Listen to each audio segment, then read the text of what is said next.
Hello students, আমাদের চ্যানেলে তোমাদের সকলকেই স্বাগতম।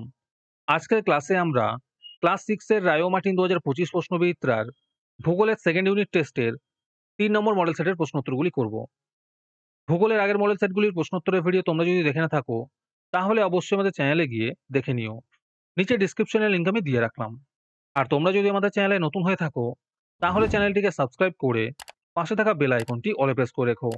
তাহলে পরের ক্লাসের ভিডিওগুলি আমি আপলোড করলেই তোমাদের কাছে নোটিফিকেশন পৌঁছে যাবে। তাহলে শুরু করা যাক। তোমাদের ভিডিওটি অস্পষ্ট বা আবছা দেখালে আমার দেখানো কিছু স্টেপ ফলো করো। 100% তোমাদের প্রবলেম সলভ হবে এবং ভিডিওটি স্পষ্ট দেখতে ও পড়তে পারবে।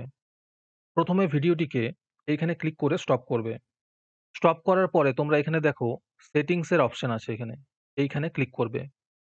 ক্লিক করার পরে তোমরা দেখো এখানে অনেকগুলো অপশন চলে এসছে, সেখান থেকে তোমরা কোয়ালিটিতে ক্লিক করবে।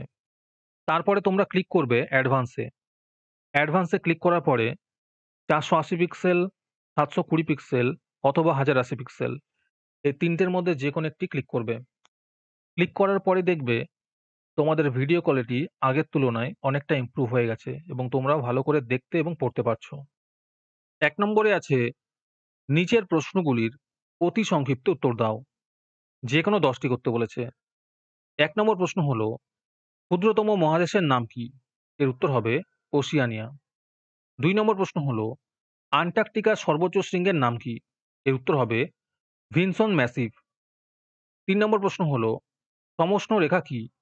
এর উত্তর হবে পৃথিবীর একই উষ্ণতাযুক্ত স্থানগুলিকে মানচিত্রে যে কাল্পনিক রেখা দ্বারা যুক্ত করা হয় তাকে সমষ্ণ রেখা বলে।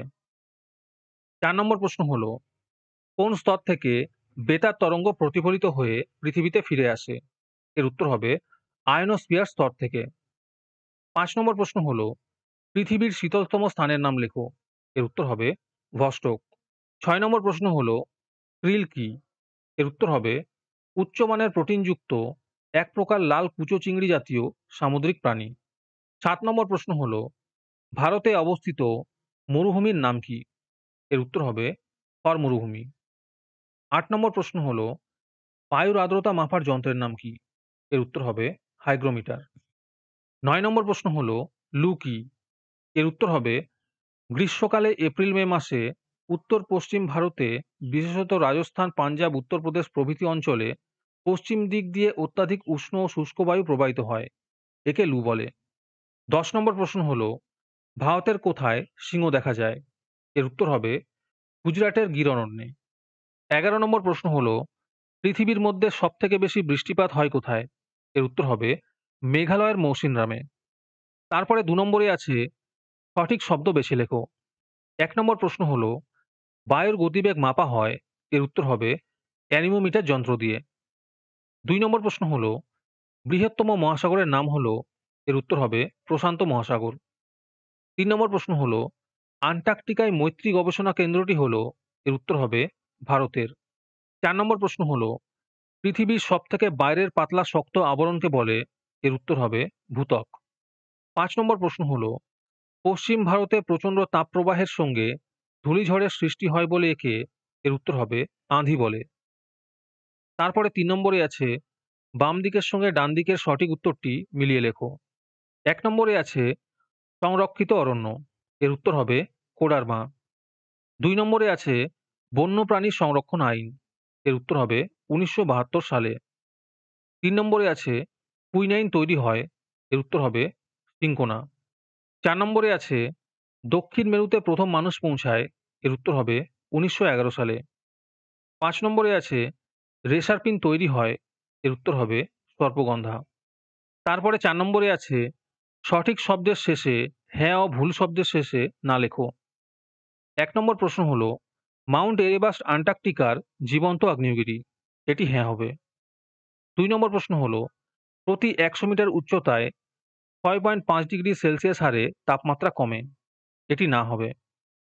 ৩ নম্বর প্রশ্ন হলো বায়ুর চাপ মাপার যন্ত্রের নাম 14 ব্যারোমিটার। এটি হ্যাঁ হবে। ৪ নম্বর প্রশ্ন হলো পশ্চিমবঙ্গের আবহাওয়া অফিসের সদর দপ্তর হলো আলিপুর। এটি হ্যাঁ হবে। ৫ নম্বর প্রশ্ন হলো ইউরোপ এবং আফ্রিকা এই দুটি মহাদেশকে ইউরেশিয়া বলে। এটি না হবে।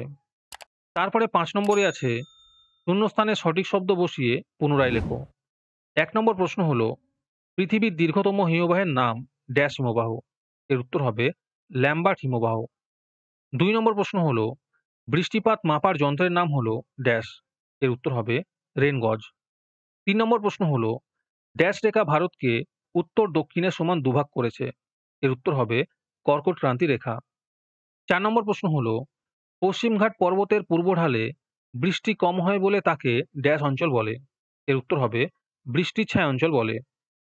৫ নম্বর প্রশ্ন হলো ১০০ ডিগ্রি সেলসিয়াসের মান হবে ফারেনহাইট স্কেলে ড্যাশ। এর উত্তর হবে ২১২ ডিগ্রি ফারেনহাইট। আজকের সমাধান করা মডেল সেটটির মূল্য ৩ টাকা। এটিকে নেওয়ার জন্য তোমরা আমাদের হোয়াটসঅ্যাপ নাম্বার 7501121499 যোগাযোগ করতে পারো। আর অ্যাডভান্স নোটিফিকেশন পেতে তোমরা আমাদের হোয়াটসঅ্যাপ চ্যানেল জয়েন করতে পারো। লিংক ডিসক্রিপশনে দেওয়া রইল। তারপরে ৬ নম্বরে আছে নিচের প্রশ্নগুলির উত্তর লেখো। যে কোনো ৩টি করতে বলেছে। এই প্রশ্নের উত্তরগুলি আমি তোমাদের দেখিয়ে দিচ্ছি, তোমরা দেখে দেখে নোট ডাউন করে নিও। ১ নম্বর প্রশ্ন হলো জলচক্র কাকে বলে? ২ নম্বর প্রশ্ন হলো প্যানজিয়া ও প্যান্থালাসা কি? ৩ নম্বর প্রশ্ন হলো অ্যালবেডো কাকে বলে? ৪ নম্বর প্রশ্ন হলো খাদার ও ভাঙর বলতে কি বোঝো?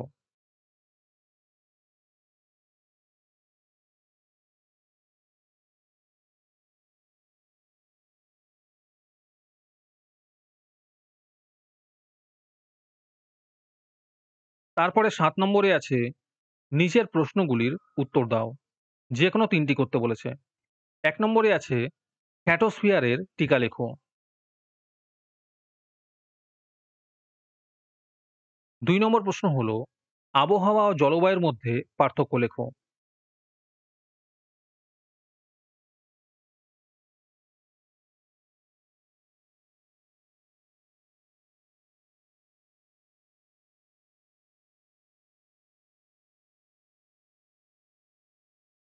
তিন নম্বর প্রশ্ন হলো কি কি কারণে অরণ্য আমাদের বন্ধু?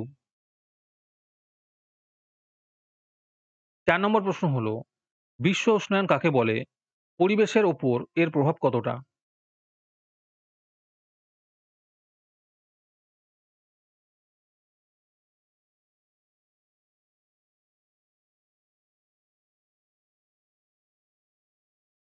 তারপরে ৮ নম্বরে আছে নিচের প্রশ্নগুলির উত্তর দাও।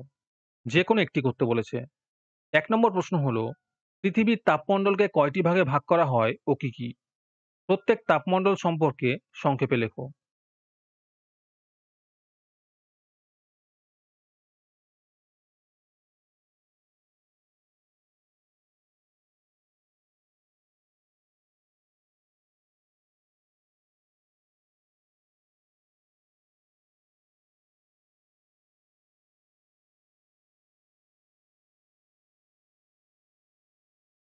২ নম্বর প্রশ্ন হলো মৃত্তিকা ক্ষয়ের ২টি কারণ লেখো। মৃত্তিকা সংরক্ষণের ২টি উপায় লেখো। আর এর সাথেই আছে বিশ্ব অরণ্য দিবস কবে পালিত হয়? ৩ নম্বর প্রশ্ন হলো ভারতের স্বাভাবিক উদ্ভিদকে কয়টি ভাগে ভাগ করা হয় ও কি কি? যে কোনো একটি ভাগ সম্পর্কে লেখো।